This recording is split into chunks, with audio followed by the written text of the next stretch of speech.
नमस्कार साथियों, जय मां सरस्वती। स्वागत है आपका अपने YouTube channel new OCI coaching में। मैं बहुत बच्चों से मिलता हूं, बहुत बच्चों के फोन भी मेरे पास आते हैं कि सर हमसे मैथ नहीं होता, हम मैथ नहीं कर पाते।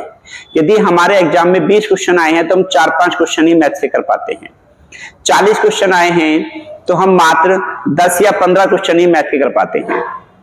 मैं आपको विश्वास दिलाता हूं, यदि आप हमारे तरीके से पढ़ेंगे तो आप 20 के 20 और 40 के 40 क्वेश्चन पूरे अटेम्प्ट करेंगे।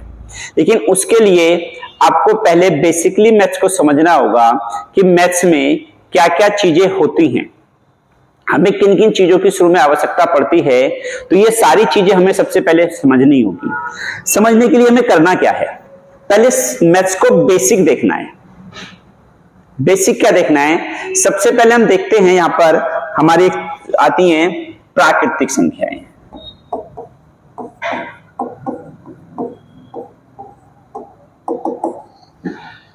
जो हमारी प्राकृतिक संख्याएं होती हैं वो कौन कौन सी होती हैं, हम उन्हें देखेंगे। तो जो प्राकृतिक संख्याएं होती हैं ये वे संख्याएं होती हैं जिन्हें हम गिनती के रूप में गिनते हैं, अर्थात जिन्हें हम काउंट कर सकते हैं।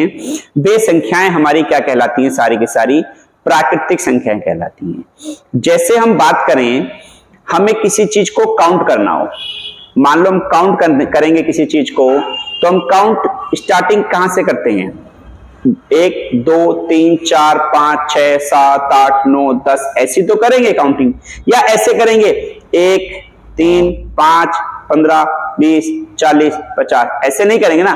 कंटिन्यू काउंट जो हम करते हैं 1 2 3 4 5 6 7 8 9 10, वो संख्याएं सारी की सारी हमारी संख्याएं कहलाई जाती हैं क्या, प्राकृतिक संख्याएं।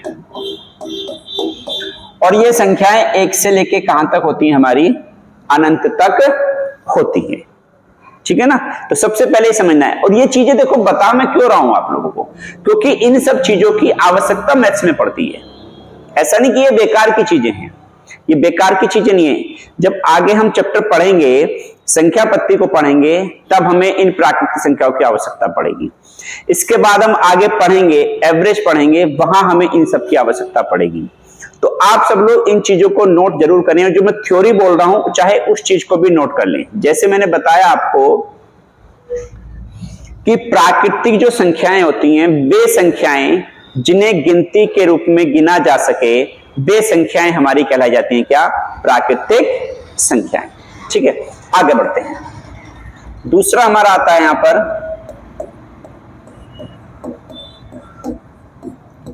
पूर्ण संख्याएं।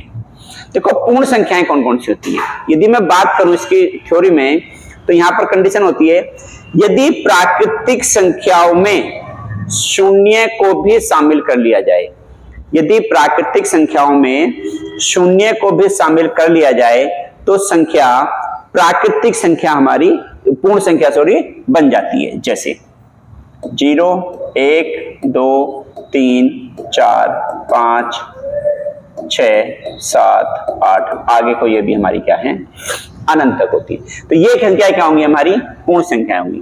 देखो इनमें समझना हमें क्या है, विशेष समझने की जो प्रक्रिया है वो हमारी ये है, वो तुमसे पुटअप करे प्रथम 2 प्राकृतिक संख्या बताओ।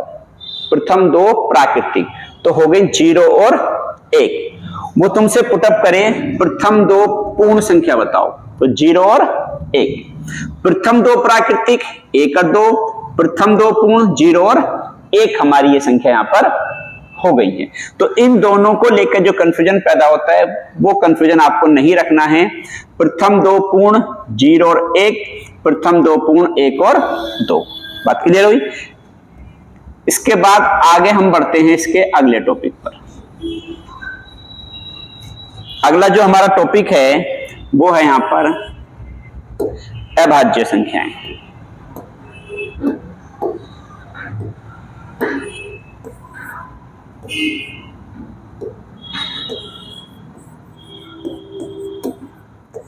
अभाज्य संख्याएं, देखो अभाज्य संख्याएं हमारी कौन कौन सी होती हैं, वे संख्याएं जो स्वयं अथवा एक को छोड़कर किसी और संख्या से पूर्ण विभाजित नहीं होती हैं, अर्थात वे संख्याएं जो 1 से विभाजित हो जाए कट जाए, 13 से विभाजित हो जाए वो कट जाए, लेकिन किसी और से विभाजित न हो तो ऐसी संख्याएं हमारी कहलाई जाती हैं क्या?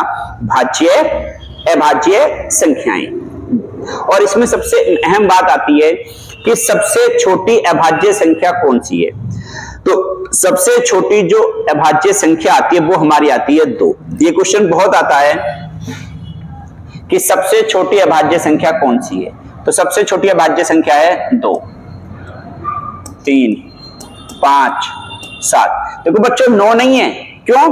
क्योंकि 9 हमारी क्या है? वो भाज्य संख्या है, वो हमारी 3 से और हमारी 3 से कट जाती है 3 बार, इसलिए 9 हमारी क्या है? भाज्य संख्या यहां पर नहीं है। फिर क्या होगा? 11 आ जाएगी, 13 आ जाएगी, 17, 19, 23 आगे को और आ जाएंगी। तो ये सारी की सारी जो संख्याएं हमारी हैं बच्चों, ये सब हमारी अभाज्य संख्याएं हैं। तो ध्यान रखना है, अभाज्य संख्याएं हमारी वे संख्याएं होती हैं जो स्वयं अथवा एक को छोड़कर किसी और संख्या से द्विगुण विभाजित नहीं होती हैं। वे संख्याएं कहलाई जाती हैं हमारी सारी सारी क्या? अभाज्य संख्याएं। आगे हम बात करते हैं भाज्य संख्याओं की। भाज्य संख्या हमारी कौन कौन सी होती है? देखो भाज्य संख्याएं हमारी वो संख्याएं होती हैं जो स्वयं अथवा एक को छोड़कर किसी और संख्या से भी पूरी की पूरी कट जाती हैं। जो स्वयं अथवा एक को छोड़कर किसी और संख्या से पूरी की पूरी कट जाती हैं, वो संख्याएं कहलाई जाती हैं हमारी भाज्य संख्याएं। या वे संख्याएं जिनके गुणनखंड 2 या 2 से अधिक हों, तो वे संख्याएं कहलाई जाती हैं हमारी क्या? भाज्य संख्याएं। जैसे, और इसमें एक बात और आती है कि सबसे छोटी भाज्य संख्या कौन सी है। तो ध्यान रखना है, सबसे छोटी भाज्य संख्या भी हमारी क्या है? 4 ही है, क्योंकि 4 के जब हम फैक्टर करेंगे तो 2 गुणा 2 बनेंगे। इससे पहले 3 आएगा, उसके फैक्टर नहीं होंगे तो वो हमारी भाज्य नहीं है। उससे पहले 2 आएगा, 2 हमारा अभाज्य माना गया है क्योंकि उसके भी फैक्टर हम नहीं कर सकते यहां पर, और इसलिए सबसे छोटी भाज्य संख्या क्या है? हमारी 4 है।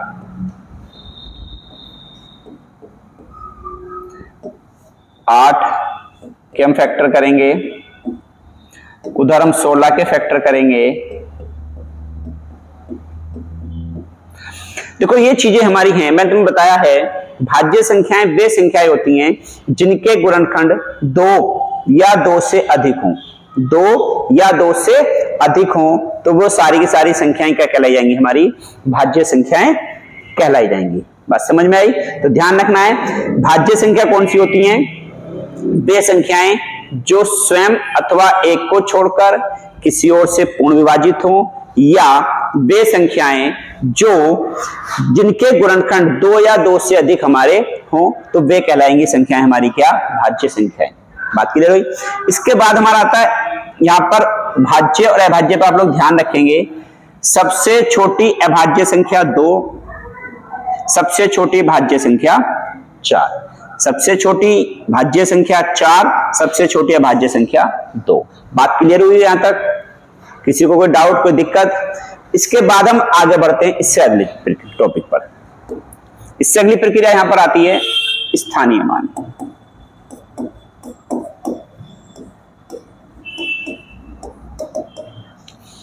स्थानीय मान हमारा है क्या? देखो वे संख्याएं, यदि दी गई संख्या में जिस अंक का स्थानीय मान पूछा जाता है, हम उस अंक को लिखकर उसके आगे जितने अंक होते हैं उतने शून्य लगा देते हैं। प्राप्त संख्या हमारा उस अंक का स्थानीय मान कहलाती है। समझ कैसे? जैसे मान लो तुम्हें ये दे दे वो 5, 7, 8, 4, 5 में अंक 8 का स्थानीय मान बताओ। अंक 8 का पूछ ले तो मैंने तुम्हें बताया है वे संख्याएं यदि दी गई संख्या में जिस अंक का स्थानीय मान पूछा जाता है हम उस अंक को लिखकर उसके आगे जितने अंक होते हैं उतने शून्य लगा देते हैं, प्राप्त संख्या हमारा उस अंक का स्थानीय मान कहलाती है। बात समझ में आई? स्थानीय मान क्या है हमारा? इसके आगे आता हमारा जातीय मान, अगला टॉपिक है हमारा।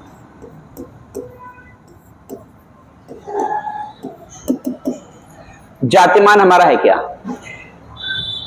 दी गई संख्या में जिस अंक का जातीय मान पूछा जाता है, दी गई संख्या में जिस अंक का जातीय मान पूछा जाता है वह अंक स्वयं ही उसका जातीय मान होता है, वह अंक स्वयं ही उसका जातीय मान होता है। जैसे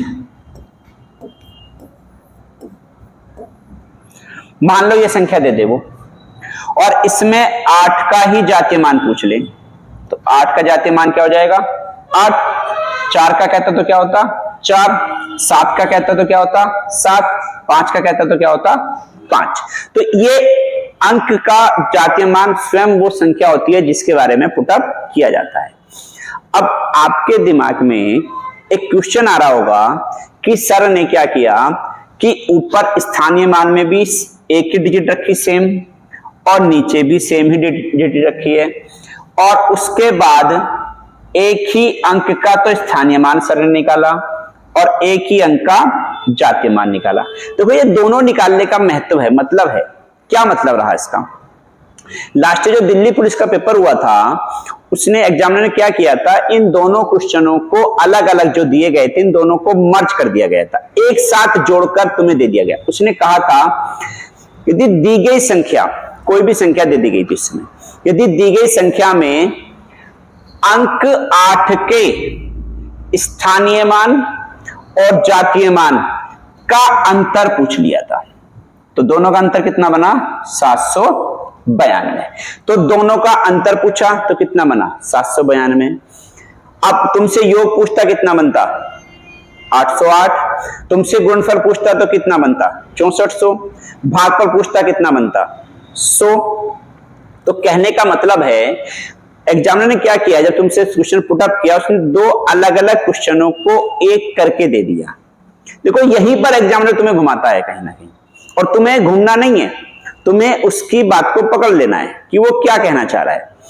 हो सकता है बहुत से बच्चों को स्थानीय मान पता होगा, बहुत से बच्चों को जातीय मान भी पता होगा, लेकिन उसने क्या किया, दोनों अलग अलग क्वेश्चनों को एक साथ कर दिया कि स्थानीय मान और जातीय मान का अंतर बताओ। जैसे हम एक एग्जाम्पल ले लेते हैं, देखो अभी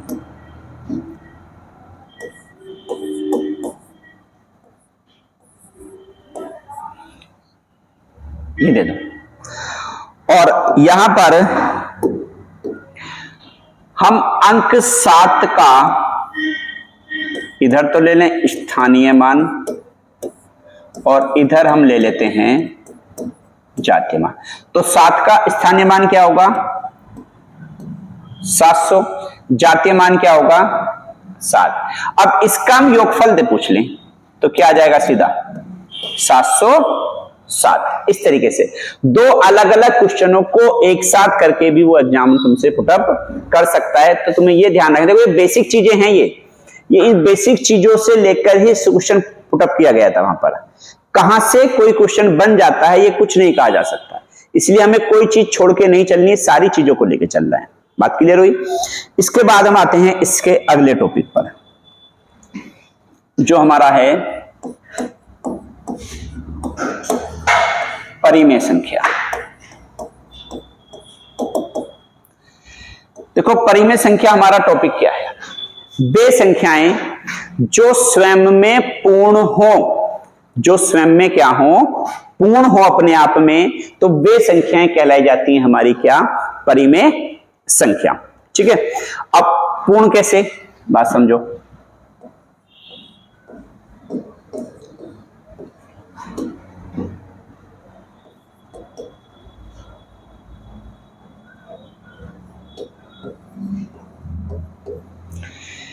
मैं ये दे दूं √4, √9, 5, 7, 22/7। देखो √4 की वैल्यू क्या होती है? 2 होती है, सभी को पता है। अब 2 अपने आप में पूर्ण है कि अपूर्ण है?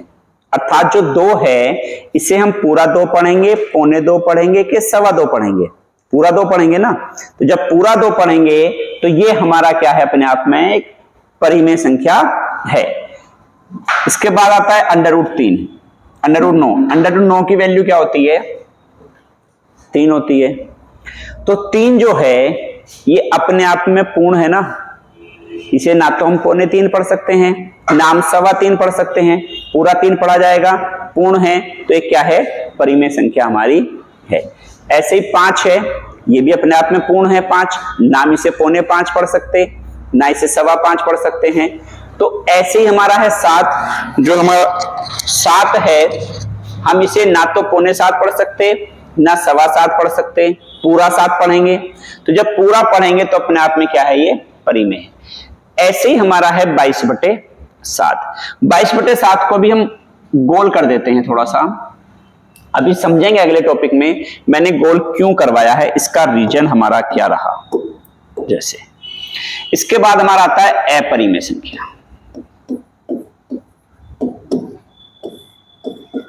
अपरिमेय संख्या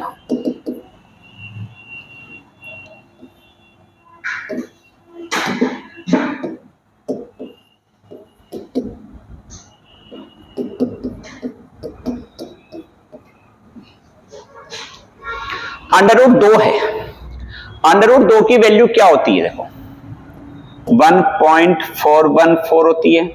तो ये अपने आप में ना तो 1 में शामिल हुआ, ना 2 में शामिल हुआ, अधूरा रहा क्योंकि बीच में है, अधूरा है, अपूर्ण है। तो एक क्या है? ये अपरिमेय संख्या हमारी है। ऐसे √3 है, इसकी वैल्यू क्या होती है? 1.732। देखो ये भी ना 1 में शामिल है, ना 2 में शामिल है, अधूरा है, अपूर्ण है। तो एक अपरिमेय संख्या हमारी है। 4.25 है, ना 4 में शामिल है, ना 5 में शामिल है, अधूरा है, अपूर्ण है। तो एक क्या है? अपरिमेय संख्या हमारी है। 5.15 है, ना 5 में शामिल, ना 6 में शामिल, अधूरा है, अपूर्ण है। तो एक क्या है? अपरिमेय संख्या हमारी है। ऐसे हमारा क्या है? पाई। पाई का मान बहुत से बच्चों ने सबने पढ़ रखा है, कितना होता है? 22/7। ठीक है, लेकिन पाई का करेक्ट मान क्या होता है हमारा? 3.14। देखो ना तो 3 में शामिल है, ना 4 में शामिल है, अधूरा है, अपूर्ण है। तो एक अपरिमेय संख्या है। और यही देखो पाई की मान ऊपर आ गया तुम्हारा 22/7 आया, 22/7 ऊपर आया। तो जब 22/7 तुम्हारा ऊपर आया है तो इन दोनों को लेकर ही एग्जाम में क्वेश्चन पुटअप किया जाता है और तुम्हें कंफ्यूजन पैदा कर दिया जाता है। क्या होता है? बच्चों को पता है कि पाई का मान 22/7 है, पाई हमारी अपरिमेय है तो 22/7 भी अपरिमेय होगा, बेसिक सी बात है। लेकिन ऐसा नहीं है, जो पाई है वो हमारी क्या है? एक अपरिमेय संख्या है, और जो पाई 22/7 है वो हमारी परिमेय संख्या है, और जो पाई है वो हमारी क्या है? एक अपरिमेय संख्या है। तुमसे पुटअप कर सकता है एग्जाम के अंदर कि बताओ निम्न में से कौन सी संख्या परिमेय है? निम्न में से कौन सी संख्या परिमेय है? तो ऑप्शन के अंदर वो 22/7 भी डालेगा, ऑप्शन के अंदर पाई भी डालेगा। तो जब अपरिमेय पूछा है तो क्या क्लिक करेंगे? पाई, और परिमेय पूछेगा तो क्या क्लिक करेंगे? 22/7 हम क्लिक करेंगे। बात समझ में आई? ये थी हमारी वो चीजें जो मैथ्स को करने से शुरू करने से पहले हमें मैथ्स की बेसिक चीजों को पता होना चाहिए कि क्या क्या चीजें होती हैं। सपोज करो हम मैथ्स में पढ़ रहे हैं, आगे संख्या पत्ती पढ़ेंगे, और मैं बात करूं प्राकृतिक संख्याओं की, और आपको प्राकृतिक संख्या पता नहीं। मैं बात करूं पूर्ण संख्याओं की, तो पूर्ण संख्या आपको पता नहीं। तो इसलिए इन सब चीजों का सबसे पहले पता होना जरूरी है कि ये चीजें हमारी क्या है। ठीक है, अब यदि आप सबको ये चीजें समझ में आ गई हैं तो इसके बाद हम बात करेंगे इसके अगले टॉपिक की। ठीक है बच्चों।